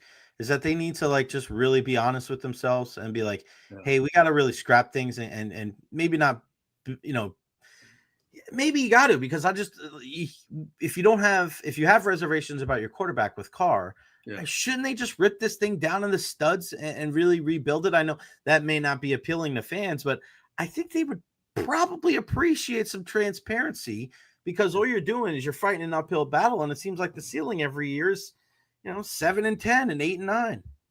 They get rid of Derek Carr, though. It's over $50 million cap hit, and I think they look at him as well. He didn't get a lot of help last year because they had the injuries across the board offensively, from the offensive line to the skill players. I mean, he lost pretty much every starting wide receiver. You know, I did a couple shows last year. I had to do some research on who the backup wide receivers were. I mean, who are these guys? I mean, for so many years it was Marcus Colston and Lance Moore and Devery Henderson and Robert Meacham. And it just isn't that way anymore. I think, to your point, yes, the answer is yes. And you do it now with the new head coach and the fan base, you hope, will understand. And transparency is key. Just saying, listen, we have to make these moves now so they will pay off later. And you kind of hope Derek Carr can rebound a little bit. But at this point in his career, Derek Carr's who he is. I mean, he puts up a lot of numbers, but he's not a big red zone difference maker as a quarterback. And he hasn't done a lot of things this team had hoped for, getting that new start, because Dennis Allen had the familiarity with him with the Raiders. So, yes, as hard as it is to say, and as hard as they have avoided the R word, the rebuild word, I think now is the time, because we've seen it, though. If you can turn around quickly in the NFL. I mean, look at the Commanders and look at a lot of these teams. If you just take the Band-Aid off and you hope Kellen Moore's the right coach, like a Dan Quinn in Washington, you get that right quarterback and you sign a couple free agents. That's why we love the NFL, because it's not like a lot of other leagues where you have to wait a long time. What do you make of the Buccaneers offseason losing Liam Cohen and, you know, kind of rebuilding, not rebuilding, but just kind of getting ready and rearing to go for the 2025 season. You have confidence they'll be one of the better teams in the division in the conference again? Yeah, absolutely. I mean, Jay, think about it. The Bucs should feel good when they look at the New Orleans Saints for a lot of reasons, because when Tom Brady left the building, when Bruce Arians left the building, I mean, the Bucs could have gone like the Saints. They could have picked the wrong quarterback. They could have drafted poorly. They could have signed bad free agents, but they got the right guy in Baker Mayfield. They've drafted really well. I mean, Tristan Wirfs and Bucky Irving, and we could go on and on. It just shows you how, if you have a front office that makes the right moves. And Jason Light, to his credit, didn't start off well in Tampa, but has really turned it around. Ever since they won that Super Bowl, ever since they hired Bruce Arians, he acquired that draft mojo, whatever it is. Because if you look at his drafts before Bruce Arians came to after, is a huge difference. And I give him a lot of credit for being able to reset this organization after they win a Super Bowl, because how many times do we see it? I mean, we saw it in New Orleans. They had some good years after the Super Bowl, but when Sean Payton and Drew Brees left, it's been really hard for the Who Dat Nation in New Orleans to find a way to have optimism about this football team. Drew Brees is going to be on the ballot next year for the first time for the Pro Football Hall of Fame. I think it's a no doubt he'll be the first. He'll be a first ballot. What did you make of Eli not getting in? Do you think he makes it next year? It's going to be tough, because it's, for a while in the NFL, I think this was kind of the year for Eli potentially, because he had some openings. I mean, I was surprised they only picked 4, but you're going to have some big names. And Drew Brees, I think, is Gronk's coming up too. I mean, you have some other big names coming. Gronk may be the year after Brees coming, but it's going to be interesting. I think Eli eventually is a Hall of Famer, but I don't think he's a first ballot Hall of Famer. And I don't like this notion. Some in the media say, I heard Deion Sanders say this, you got to have different floors, for I don't first like ballot that Hall of Famer. I can't stand that. If you're a Hall of Famer, you're a Hall of Famer. Why reduce that honor in any way? Why is, Ronde Barber on a different floor if he didn't get in right away? I don't like that notion, but I think it's going to be tough for Eli, just because, if you really break down his numbers, and you look at a guy like Drew Brees and he passes, the eye test, really. You think Drew Brees, you think Hall of Famer. I mean, obviously, we saw his brother Peyton Manning, and you see quarterbacks. I think Phillip Rivers will be an interesting candidate in a couple of years whenever he comes through. So, I think Brees is a no-brainer. I was kind of disappointed when they had that, top 100 players, that Brees was in the top 10 quarterbacks of all time. That surprised me a little bit, just because of the numbers he put up. I mean, when you look at quarterbacks who've thrown for over 5,000 yards, I mean, he did it 5 times. It's insane. But he was never MVP, which is kind of hard to believe too. So, I think it was the right move with Eli. I think eventually he'll get in, but I think Brees will be a no-brainer. Mike, tell us about your book, man. Don't Quit, Pivot. I know you're always kind of on the forefront of just kind of keeping a mindset of being flexible, having options. Just tell us the inspiration for the book and what it's all about. Well, really, I did it, so I wanted to help people do it. I think there's all kinds of motivations to write a book, Jay, and there's not a wrong motivation, but I think you have to be motivated by something.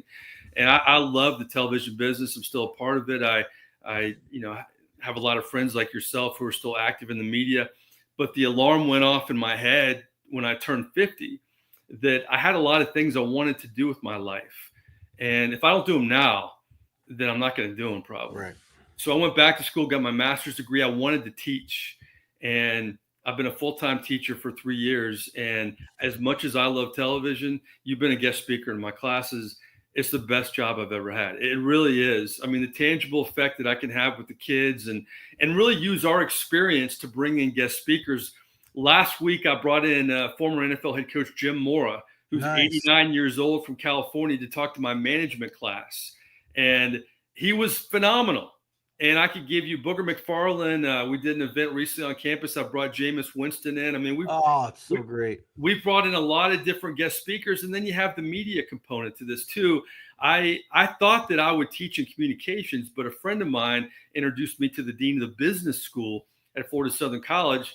So I'm teaching management classes, marketing classes, media classes. I taught an introductory to the business school class. The reason I'm telling you that is a big theme in this book, frankly, is that we all have skills. I mean, if your viewers today sat down and wrote out 5 skills that they have, I don't care if you're 21 or 81, or 91.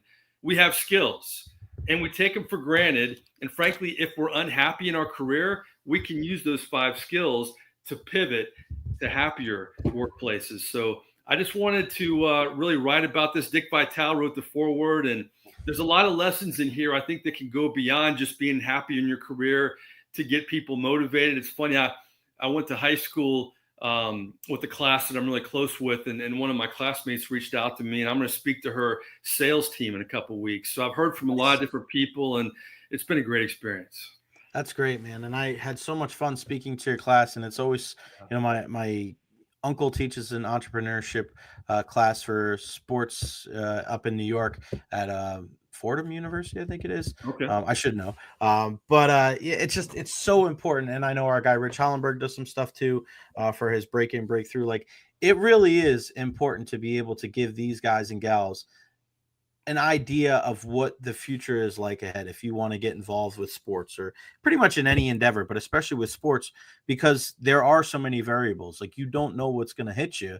And Mike, I know Don't Quit Pivot's such a great title for your book. And I know for me, like, when I heard that, I was like, that's exactly what I was thinking about when I got let go. And I was like, I'm not going to give in. I'm not going to just let, negativity or any of this other like depression consume me. I'm going to go out there and I'm going to make sure that I put my best foot forward every day to achieve the dreams. And this isn't just an obstacle that I'm not going to be able to, overcome. This is just, it's an adjustment. Like, you just move, like you say, you just pivot. And I think that's important because you see that in our business where guys lose their gig, man, and that's it. Like, you never hear from them again. And then they go and do another job. And you can just tell, like, they don't have the same passion for that job that they did when they were working in sports media. Jay, I was laid off in the Tampa Bay market. If you count the NHL lockout as a layoff, when I worked around the Lightning, then I was laid off 3 times in 4 years. And I was laid off when both of my daughters were born.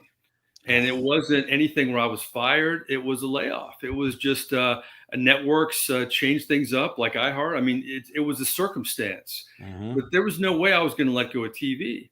And you have the passion. There's no way we're going to let one misstep change the trajectory of our careers. And frankly, I still have projects that I want to work on in television, but I want to speak.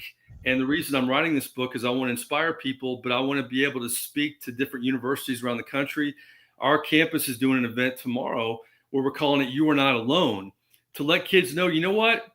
It's okay if you have no idea what you want to do right now, but what's not okay is if you're not doing anything about it. I wish I had LinkedIn when I was in college. I wish I had the ability to reach out to so many people.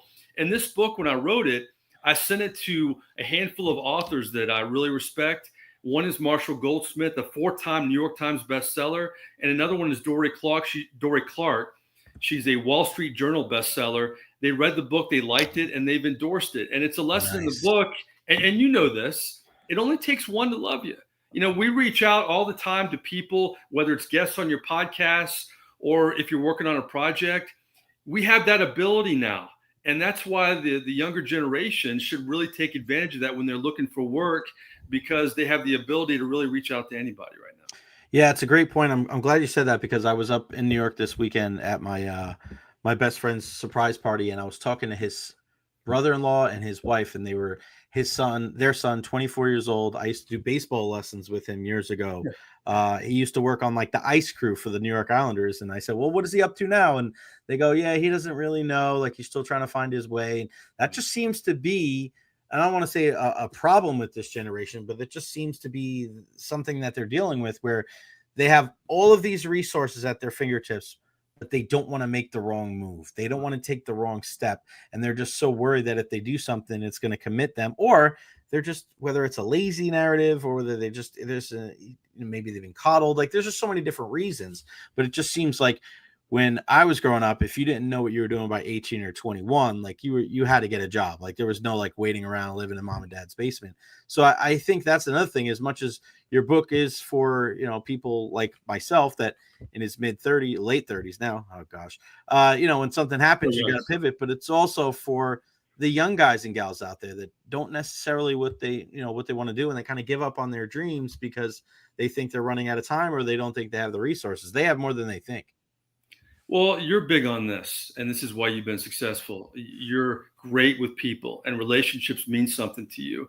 And in the world that we work in media, you can't burn bridges, or and that's a lot of different arenas, but especially the media, because it's so small. There's not many jobs.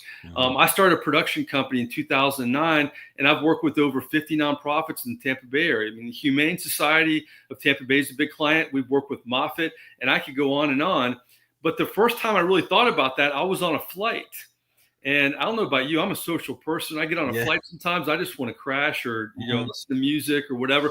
I started talking to this woman, and she realized what I did. And I told her about my company. And at that point, we were just doing sports projects. We were just doing documentaries. And she said, you know what, I work for a nonprofit, and we're looking for an athlete to front a public service announcement for us. So I found a Saints player, and we did it. And boy, I just started thinking, you know what, I could do more of this. And it became really the foundation of my career and enabled me to get through all the craziness of the media, frankly. And the funny thing is that woman is still a good friend of mine. She called me last week. She wanted to buy 10 copies so she could share it with her team. And she lives in a different state. If that is an example of why relationships are important, I don't know, because I can give you a lot in this book, because they're everything. And you have to be good to people. And you have to care about people. And that's such a big part of being successful. Mike, I say this all the time, but it's not what you know, it's who you know, isn't it? Yeah. But you got to work to get to that point. I used to hate that. I used to hate that phrase. But frankly, it's true. But you have to work hard and establish yourself and be good to people to be that person. If you know them, they're going to give you that opportunity. Never stop loving what you do. Find other ways to do it. Don't quit, pivot. You can check it out on Amazon. I'm looking at it right now. The Breezeway, which I have, it's here somewhere. I got the Breezeway. It's part of one of my books as well. Read that as well. Mike Nabors. Go check him out on all social media platforms. It's up there. The Breezeway, baby. Good stuff there. Mike, a lot of in-depth conversations with Drew Brees during his Hall of Fame career, because he will be a first ballot Hall of Famer. Again, get those books. One of the best guys I know. Mike, thank you so much for your time, brother. Great catching up. Let's do it again soon. And if you need me for class, let me know. I'm always there for you, pal. Hey, I'll tell your viewers, your listeners, I had a lot of guest speakers in my media class in the spring. And at the end, I asked them who their favorite one was. And you were the winner, my friend. I'm not just saying that because I'm on your podcast, but you're the real deal. I wish you all the best. If you ever need anything from me, let me know. I appreciate it. You're the man, Mike. Thanks, pal. Have a great week. All right, you too, my friend. See you. All right, buddy. That's the mindset, right? That's the mindset that you need to have in sports and in life. Don't quit, pivot. Go get that book. Support local, right? Support local. We talk about that a lot when we're talking to our guys, Eric Erlinson and Eddie and Cena and everybody. That's another guy. Salt of the earth people. That's the kind of people I always want to surround myself with. Mike Nabors is one of those guys. And you hear him a lot, whether it's iHeart or here, because he worked. This is a guy that used to travel to New Orleans from Tampa to cover the Saints. Like, this guy is dedicated. Great weekend overall. Again, follow me on all social media platforms, Facebook, YouTube, Twitter, Twitch, TikTok. From what we're hearing, there was a smattering of boos there in Boston. Does anybody have the video? I don't see it right now, but a smattering of boos. If somebody posted, only light boos. This is from our friend Molly Walker. We'll listen to it together here in a second. I'm going to pull it up. We'll listen together from our good friend Molly. Smattering of boos. Let's hear it together. What do we think?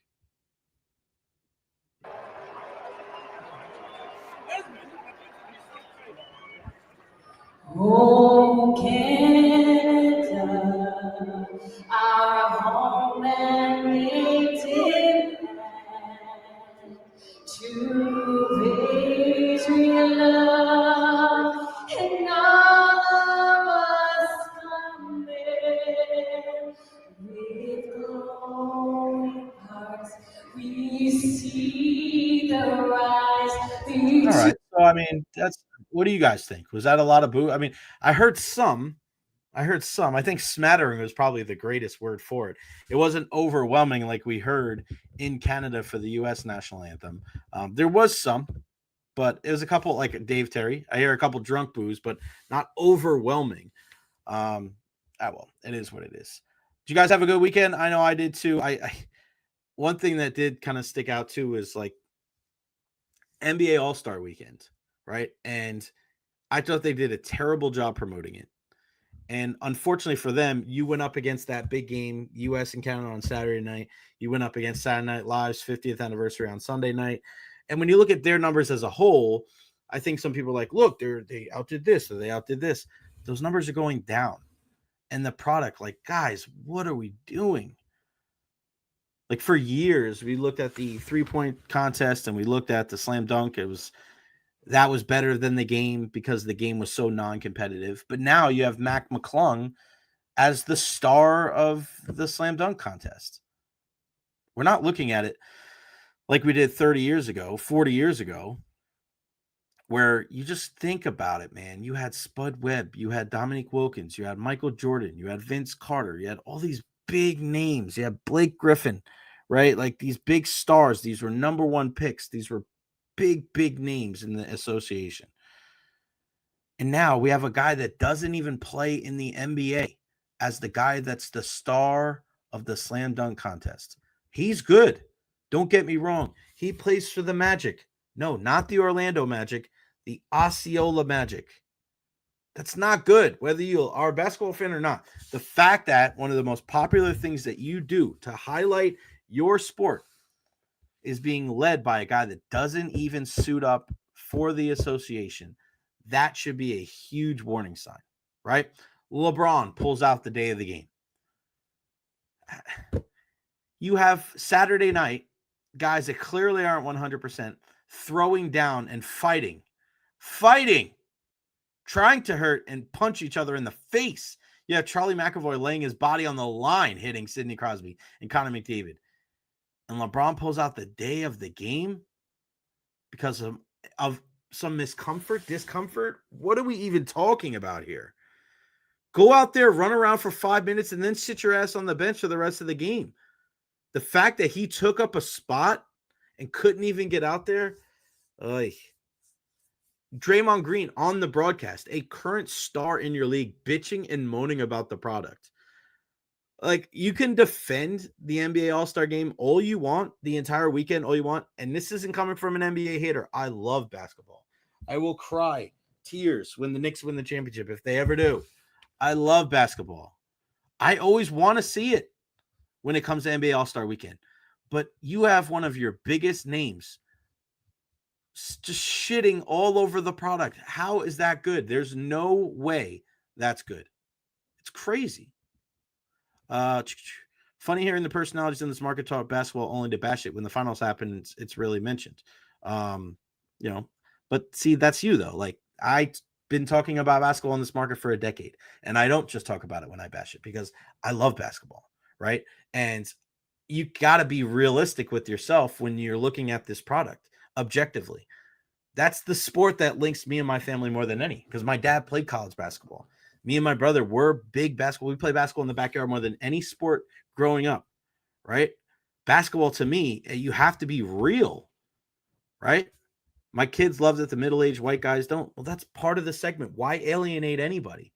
That's the thing. Learning from any kind of business. Don't give reasons to people to get off the highway. Again, Mac McClung is your guy. He's not even an NBA player. Draymond Green is complaining about the style of play. Mind you, something that he helped cause, right?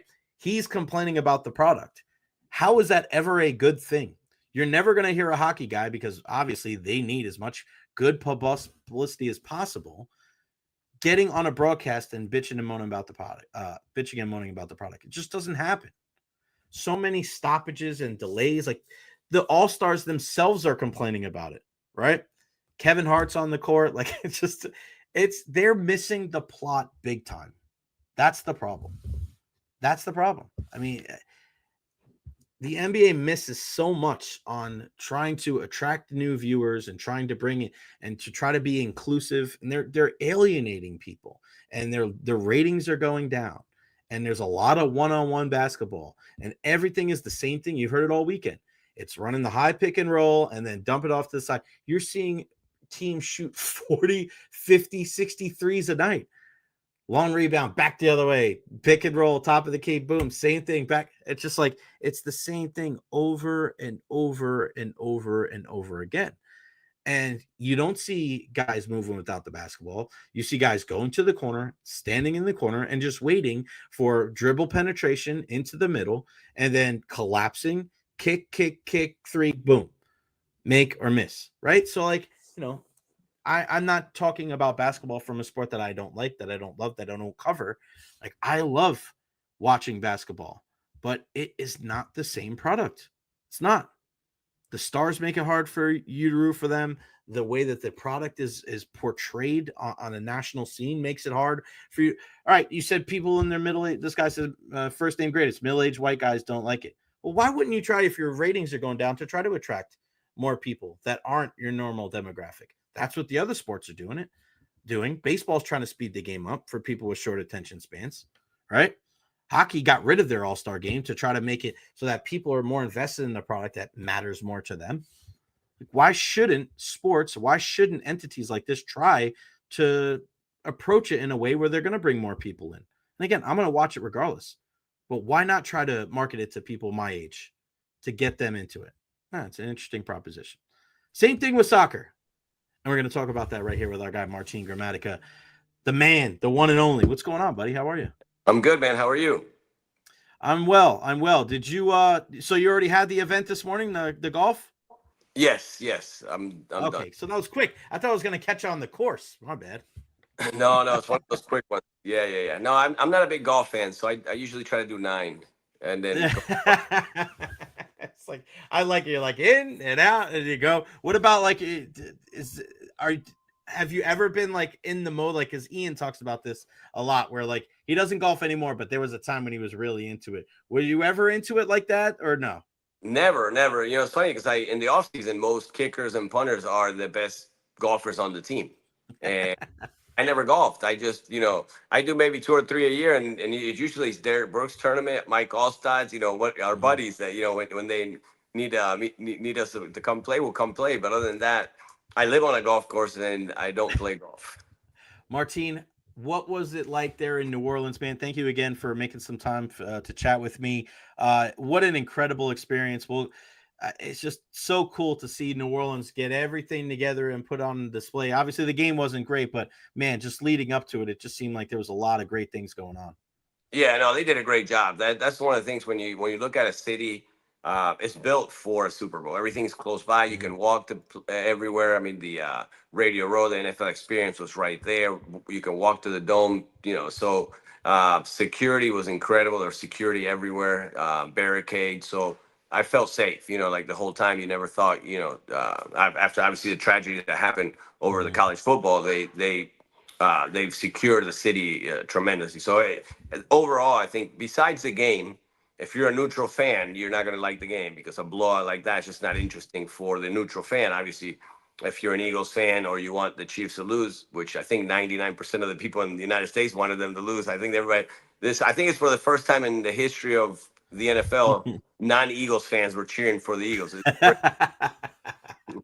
That's kind of crazy to think about that, right?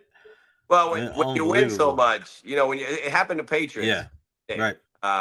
And this year, obviously with the referees, the controversies, I think it magnified it and it made it even more that we're cheering against those guys because they were helped, they were assisted. That's what most people were talking about. You still have to play the game. Patrick Mahomes still one of the best, if not the best quarterback in football. They have a great team, but the Eagles, man, they were locked in from day one.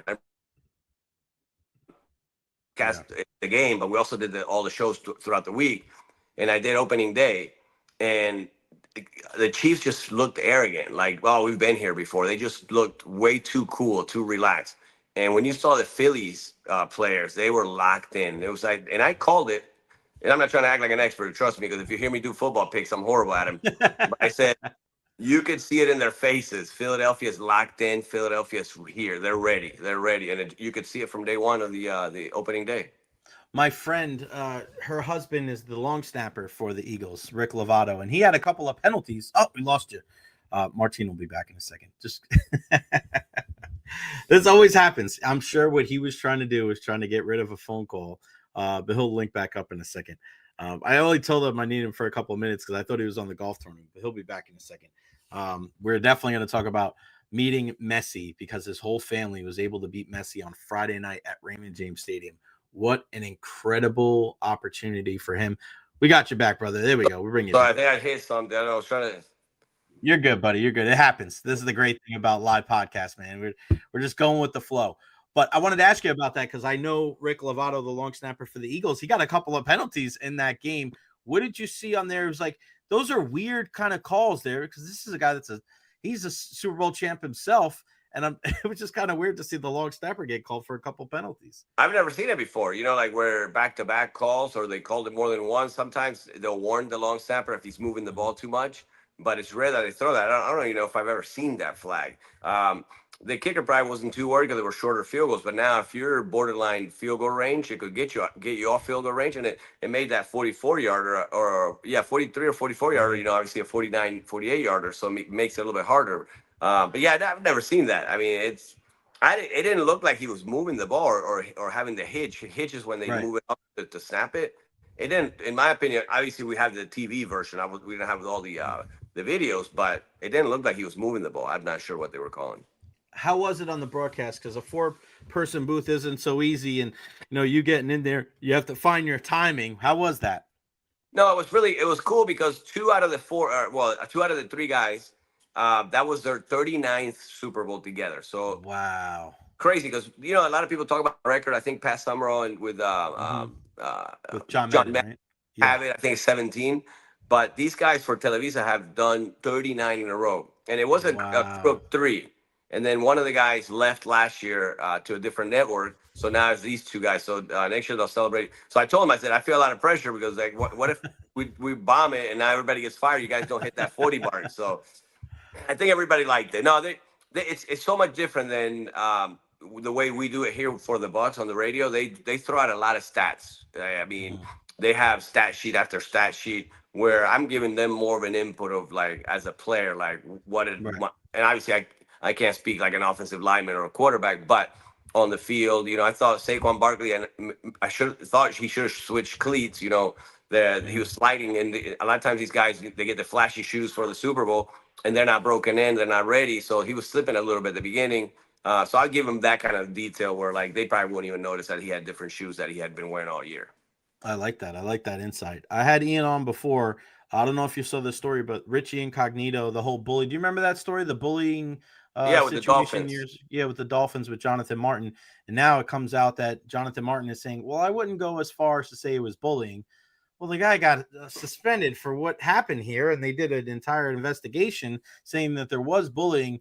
Take us inside a NFL locker room, Martin. There's a lot of guys busting each other's chops and having a good time, but Ian doesn't think like, how could bullying happen? There's just so many other adults in the room. Like, what is your take when you see something? Obviously, you weren't in there, but when you hear a story like this, what insight do you have on that? Well, I think it's frustrating 20 years later to come out and say, I don't think it was bullying after this guy was crucified, 20 years ago and said he was the villain of the NFL. Incognito was, he's a horrible guy. The thing is, you're adults. The locker room, I think, has changed maybe a little bit now with social media and the phone. The guys are more on the phone and doing their social media. But back then, we didn't have that. So what did we have? We were just messing around with each other, making jokes. Right. And the thing is, when a teammate detects a weakness, they're going to go at you. And they're going to test you. So I don't see it as bullying. I see it as, look, we need tough guys. This is a tough sport. Right. So if he can't handle a practice or he can't handle a joke in the locker room, he's not going to be able to handle the pressure of Sunday. So they might have been testing him, in practice. And then maybe it got out a little bit of our hand with the comments and all that. But if you took it personal, then it's over because the whole team's going to pile on you. So I don't know. I agree with Ian. I think, there's too many people, too many eyes, that if something was getting out of hand, one of the leaders probably would have stepped up and said, hey, chill out a little, So I as a kicker that, obviously we couldn't stand up to any of those guys physically. I was never felt that I was ever mistreated or bullied by any teammate. So as a big offensive lineman, give me a break. Yeah. What about that 0-2 team, man, with all those, the Super Bowl champs in there? What was that locker room? Not like bullying, but what was that 21 What was that 2002 Super Bowl champion locker room like in there with all those big time personalities? Yeah, that was the most fun I ever had in a locker room. I mean, that was just jokes and just good people, though. But that we cared about each other, and I think that's basically what Tony Dungy had built. He built a quality locker room with good men, and then we have Gruden that now has that energy that pushed us over the top. Because without Gruden's energy, who knows if we would have won a Super Bowl here? We had the backbone built by Tony Dungy, and then Gruden's energy, and obviously bringing that offensive mind that we needed to spark that offense a little bit, because we had the best defense in football for how many years. So it was just a great group of guys. I had a lot of fun. That when I look back, that was by far, and not because we won the Super Bowl. It was just the whole journey was just a fun year. Obviously, Tom Tuba, a great friend. We have a great relationship to this day. Coach Bisaccia, that was his first year coaching, so we played a lot of jokes on him. If anybody bullied anybody, it was us. With Coach Bisaccia, we had his office. His office had a little office, like tiny. So the old $1, it's not the new $1. But the players' lounge controlled the heater for his office and the players' lounge. And every time we went home, we'd turn the heat full blast, and he'd come out there screaming, cussing, and just yelling, because it would be like a little sauna in there. So yeah, so we played a lot of jokes on each other. Oh, that's great. That's an insight into the Tampa Bay Buccaneers locker room that I don't know if many people know. I got to ask you about Friday night, man. I almost cried because I was so happy for you and your family. You and I speak about soccer a lot, whether it's on the podcast or individually when we see each other. But to have one of the greatest, if not the greatest footballer of all time, Leo Messi, there in our backyard at Raymond James Stadium playing for, Inter Miami against Orlando City, for you guys to be there and then for you guys to meet him after the game, just take us through that whole thing and not only what it meant to you, but your entire family. No, I mean, you said it. He's in our backyard. He's at home. I played my career there. My son's playing at Raymond James. He's in our home. I said, how are we not going to go see him? And it worked out. I'm friends with the coach, Mascherano. So we played a couple of charity games together, and I've gotten to know him a little bit through when he was on the national team. So I sent him a message, say, hey, we want to swing by after the game to say hello. Just, not knowing, a lot of times the game's over, they shower and they leave town right away. And this, when the stars align, they, for some reason, their plane had gotten delayed. They couldn't fly out till later. So they had a lot of free time. So we're talking about Chirana. I said, well, listen, we had our conversation. I'm going to go see him in Miami in a few weeks. And then I said, hey, by any chance, is Messi available? My daughter. I didn't care about anybody else. I had my niece and nephew too.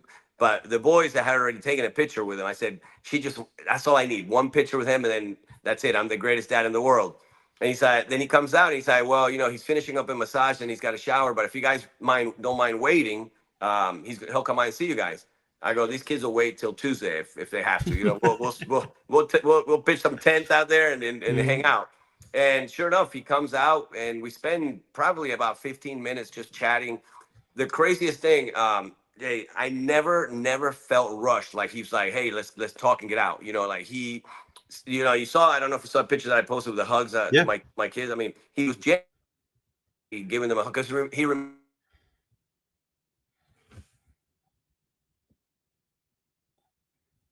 the jersey. So he was kind of talking to them about that, how big they've gotten. And then we talked a little bit about flag football because my daughter's flag football. He said, oh, my kids love football. They play flag football at school all the time. So he's talking about his kids. And we had a great conversation. And then obviously the pictures at the end. But, I'm the biggest Messi fan. I think he's the greatest of all time.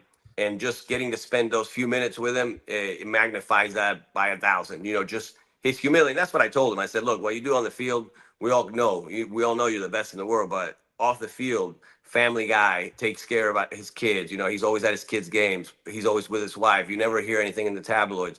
That to me is more valuable than what he does on the field, because my kids love him. They look up to him. And this is a role model that you can say, okay, you can be just like him. Because there's a lot of times that you can see an athlete say, oh, I hope you're good. You're like him on the field, but not maybe off the field.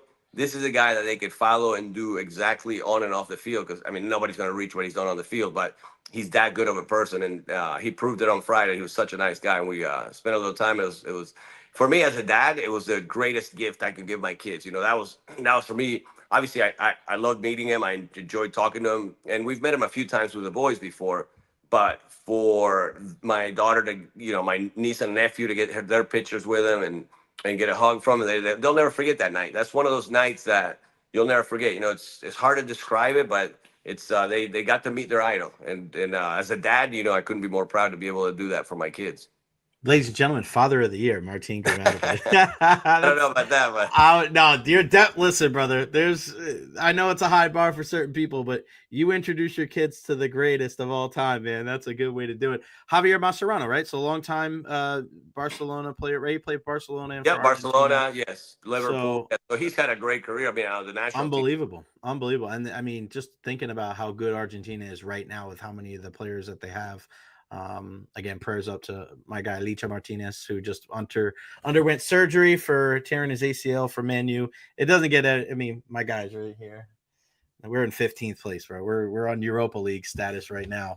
How many Argentinian players have played in the NFL? Well, I think just two. I think my brother and I've heard there was like a guy in the 50s or something, but I never met the guy. I never heard about him. But right. So I don't know. And then, so I don't know. I'm not sure. Does Messi say anything to you about being in the NFL? Like, because that's the thing. Is like he likes the NFL. His family likes the NFL. So if anybody talks to him about the NFL, he's like, "Yeah, well, my buddy Martin Gramatica." You know what I mean? Like, I doubt that. You're that. No, I think so, Martin. You're a humble guy. You sell yourself short, but I'm telling you, it's maybe if somebody talks football with Messi, I'm sure that he'll be like, campeón, my guy, Martin. He's hanging out with all the Dolphin guys, Tua and Tyreek Hill, in Miami. So I don't think he's that. Nah, but they're not Super Bowl champs like you, buddy.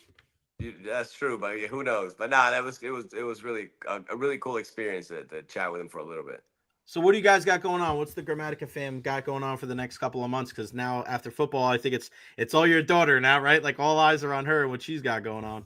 Well, yeah. So Nico is, the spring football will be coming up soon for USF.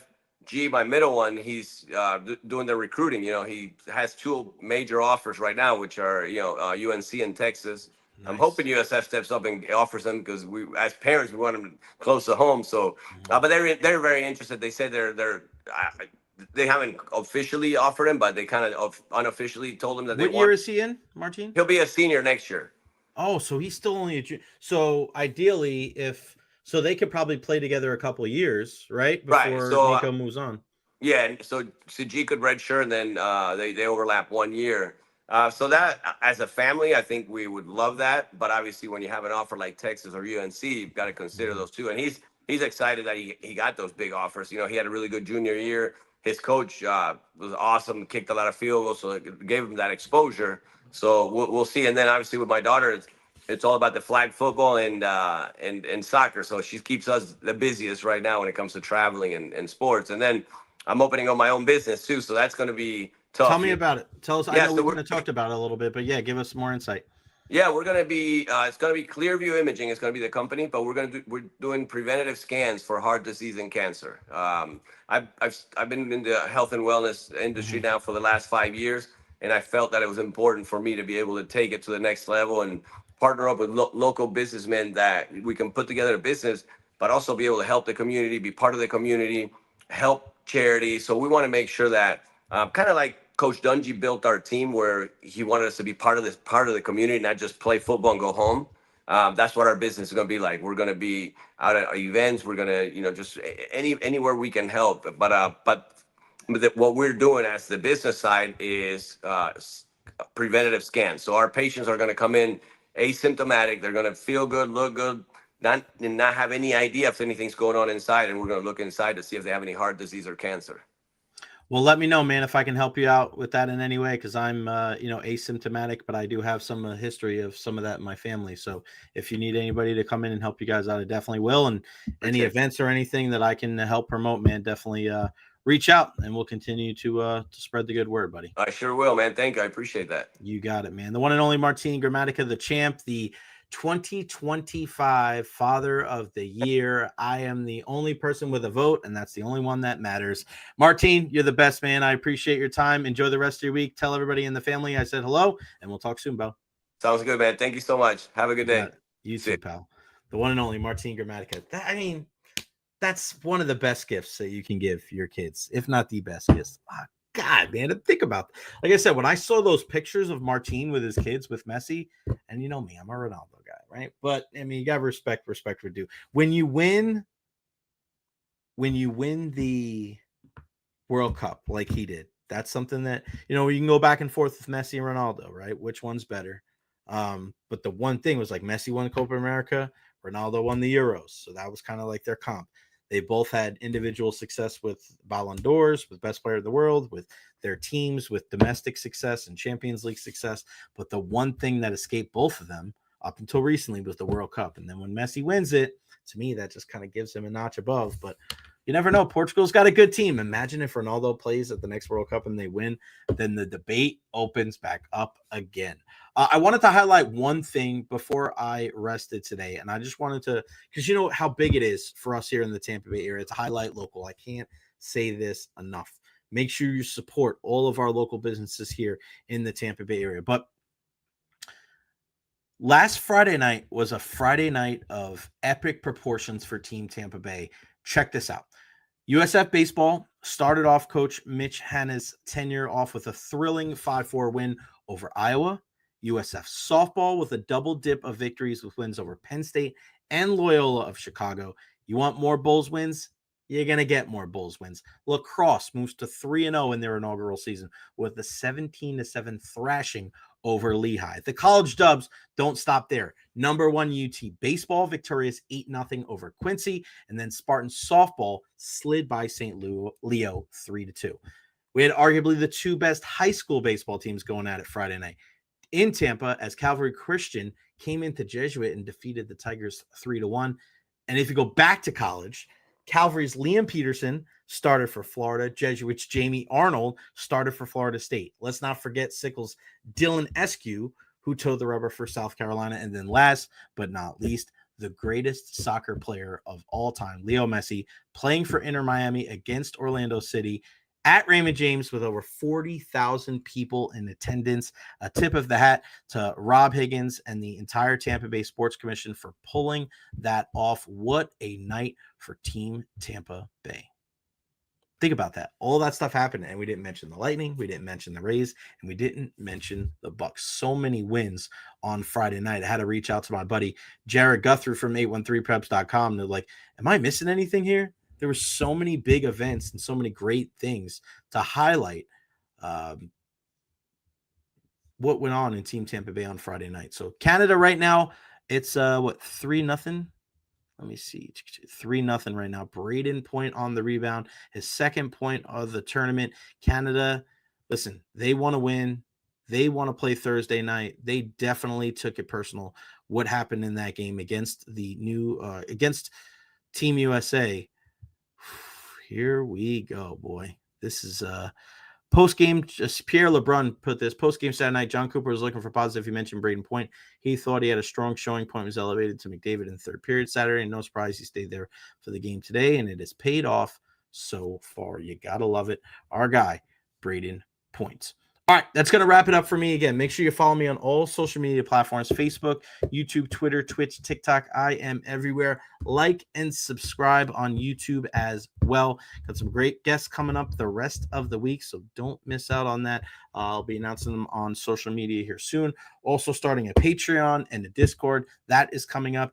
The Jay Recher podcast is getting bigger and bigger and bigger. If you are looking to be a partner of the podcast, reach out to me. Hit me up on social media at Jay Recher. I got 2 partnerships that are actually going to be starting here in the next couple of weeks. Cannot wait for that. Just getting bigger and bigger and bigger. Go USA tonight against Sweden. I hope everybody has a wonderful Monday. I hope this show helped with your case of the Mondays. Having a lot of fun talking local sports here on the Jay Recher podcast. I love you guys. That's going to wrap it up for me. I'll see you tomorrow at noon right here on the Jay Recher podcast.